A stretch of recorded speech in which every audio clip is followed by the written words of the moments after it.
کے سامنے واضح کرنے کی کوشش کر رہا ہوں اور یہ سمجھنے اور سمجھانے کی کوشش ہو رہی ہے کہ ہم یہ سمجھیں کہ ہمارے نبی حضرت محمد صلی اللہ علیہ وسلم اس دنیا میں کیوں تشریف لائے تھے، اور یہ بات ہمارے دل میں اتر جائے کہ ہم سب کے آقا حضرت محمد صلی اللہ علیہ وسلم نے اس دنیا سے تشریف لے جاتے وقت ہم پر کیا ذمہ داری ڈالی تھی۔ آپ کی دنیا سے تشریف لے جانے کے بعد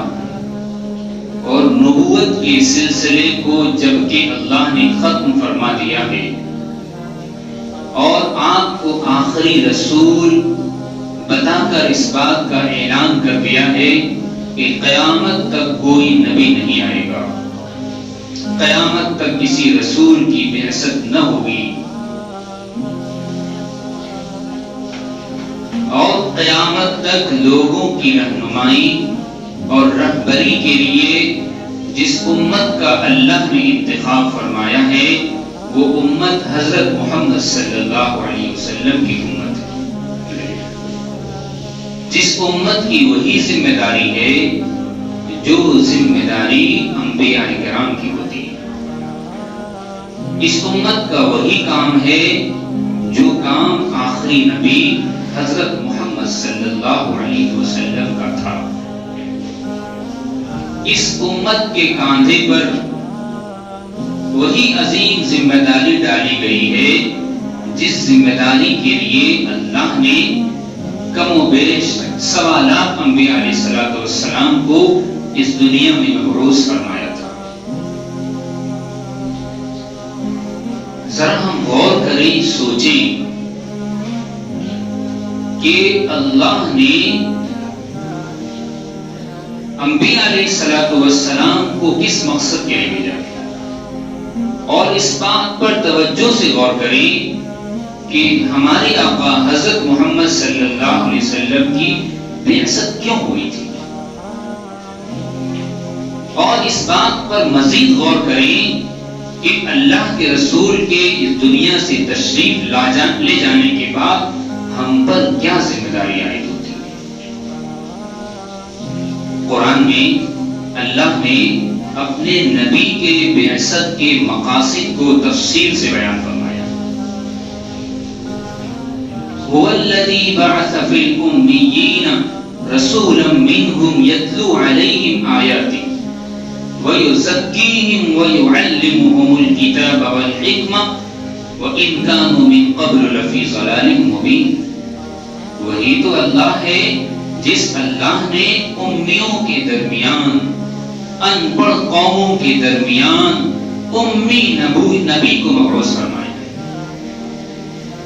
رسولا منہم یتلو علیہم آیاتہ، انہی میں سے ایک رسول کا اللہ نے انتخاب فرمایا جس نبی کا کام یہ تھا یتلو علیہم آیاتہ، وہ اللہ کی آیتیں لوگوں کے سامنے تلاوت کیا کرتے تھے، وہ اللہ کے کلام کو پڑھ پڑھ کر لوگوں کو سنایا کرتے تھے۔ یتلو علیہم آیاتہ، وہ قرآن کی تلاوت کرتے تھے اور لوگوں کو قرآن سناتے تھے۔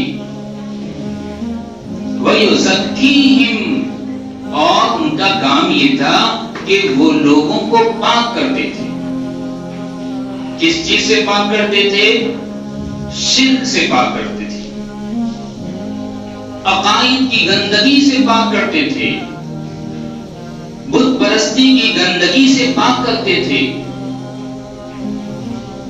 اخلاق و عادات کی گندگی سے انہیں پاک کرتے تھے،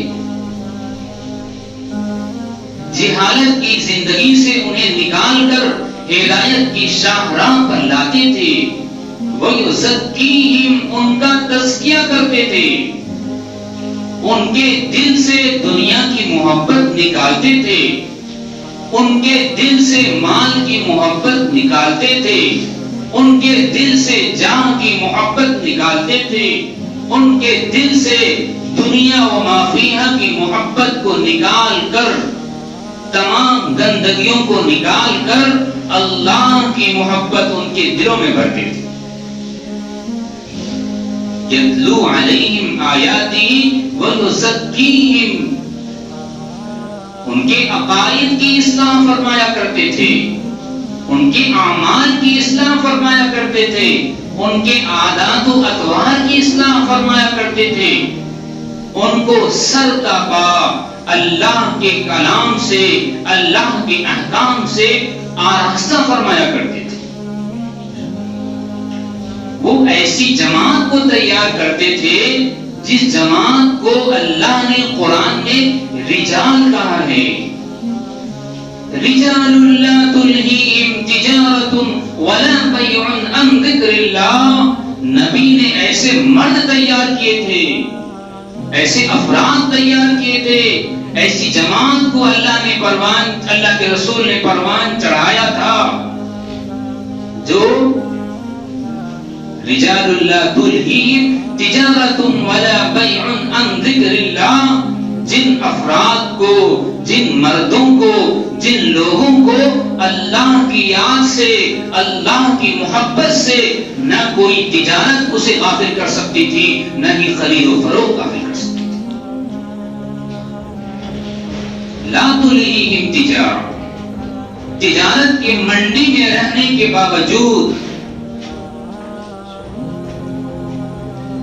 دنیا کے مشاغل میں مشغول ہونے کے باوجود وہ اللہ سے غافل نہ ہوتے تھے۔ دکان انہیں اللہ کی یاد سے غافل نہ کرتی تھی، کاروبار انہیں اللہ کی یاد سے غافل نہ کرتا تھا، دن کی مشغولیت انہیں اللہ کی یاد سے غافل نہ کرتی تھی، وہ ہر وقت اللہ کی یاد میں ڈوبے ہوئے رہتے تھے۔ رجال لا تلہیہم تجارت ولا بیع عن ذکر اللہ وإقام الصلاة وإيتاء الزکاة يخافون یوما تتقلب فیہ القلوب والابصار، ان کی دکان، ان کا کاروبار، ان کا کارخانہ، ان کی فیکٹری، ان کی کسانی، ان کے باغات، ان کی منڈیاں انہیں نماز سے نہیں روکتی تھی، اقامت صلاۃ سے انہیں نہیں روکتی تھی، مال کی محبت زکات کے ادا کرنے میں مانع نہ تھی۔ وَإِقَامِ الصَّلَاةِ وَإِيتَاءِ الزَّكَاةِ يَخَافُونَ يَوْمًا تَتَقَلَّبُ فِيهِ الْقُلُوبُ وَالْأَبْصَارُ، وہ ڈرتے تھے ایسے دن سے، وہ لرزتے تھے، وہ کانپتے تھے، ان کے جسم پہ لرزہ طاری ہو جاتا تھا جب ان کے سامنے آخرت کا تذکرہ ہوتا تھا،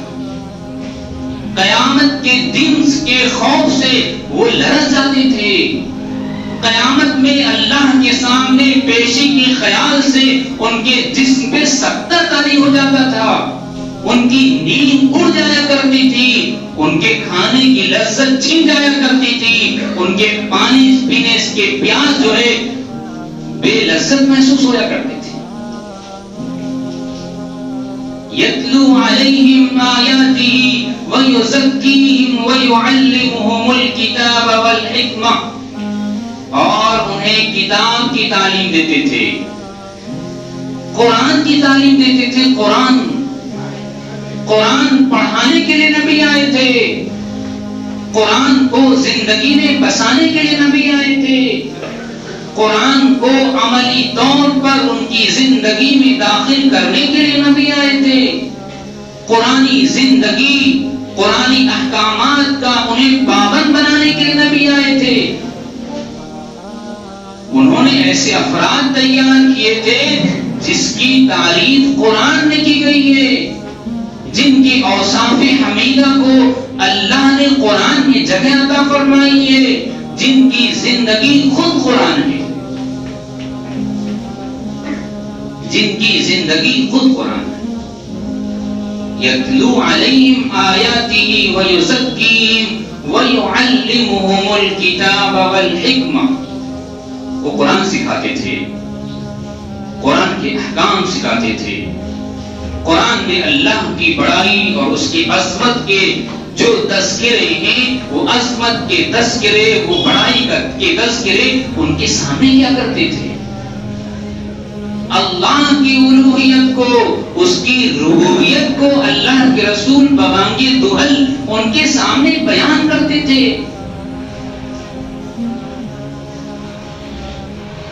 قرآن میں جو اللہ کے احکام بندوں پر فرض کیے گئے ہیں، وہ احکام انہیں پڑھ کر سناتے تھے اور ان احکام کا انہیں پابند بنایا کرتے تھے. وَيُعَلِّمُهُمُ الْكِتَابَ وَالْحِكْمَةَ، اور انہیں حکمت سکھاتے تھے،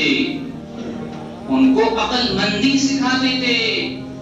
ان کو بتاتے تھے عقل مندی کیا ہے، ان کو بتاتے تھے کہ سمجھداری کیا ہے،